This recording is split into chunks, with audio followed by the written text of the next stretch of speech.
যে জাহিলিয়ত ছিল নবী সাল্লাল্লাহু আলাইহি ওয়াসাল্লামের নবুয়ত পূর্ব, সেটাকে ছাড়িয়ে আমরা অনেক উন্নত জায়গায় পৌঁছে গেছি বাংলাদেশিরা। কোরআনের কাছে আসতে হবে। ওই জাহিলিয়ত দূর হয়েছিল কি দিয়ে? কোরআন দিয়ে।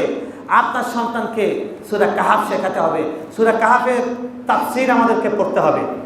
কর্মসূচিতে আসি, ওয়াজ করলাম, থিওরি থেকে প্র্যাকটিক্যালি আসি। কি পড়তে হবে বলেন তো? 1 নাম্বার বলেন, কি পড়তে হবে? সূরা কাহাফ। কোরআনে কয়েকজন যুবকের নবীর কথা আল্লাহ এনেছেন। এর মধ্যে ইব্রাহিম আলাইহিস সালামের কথা এনেছেন। যুবক বয়সে তিনি চাঁদ দেখেছেন, আকাশ দেখেছেন, দেখে বলেছেন যে এটা আমার রব, এটা আমার রব। শেষ পর্যন্ত উনি ইন্নী ওয়াজ্জাহতু ওয়াজহিয়া লিল্লাহি এটা বলেছেন। ইব্রাহিম আলাইহিস সালাম যুবক বয়সে নবী হয়েছেন। ইসমাঈল আলাইহিস সালাম যুবক বয়সে নবী হয়েছেন। ইসহাক আলাইহিস সালাম যুবক বয়সে নবী হয়েছেন। মূসা আলাইহিস সালাম যুবক বয়সে নবী হয়েছেন। ইউসুফ আলাইহিস সালাম যুবক বয়সে নবী হয়েছেন। এই মানুষগুলোই যুবকদের জন্য স্টার।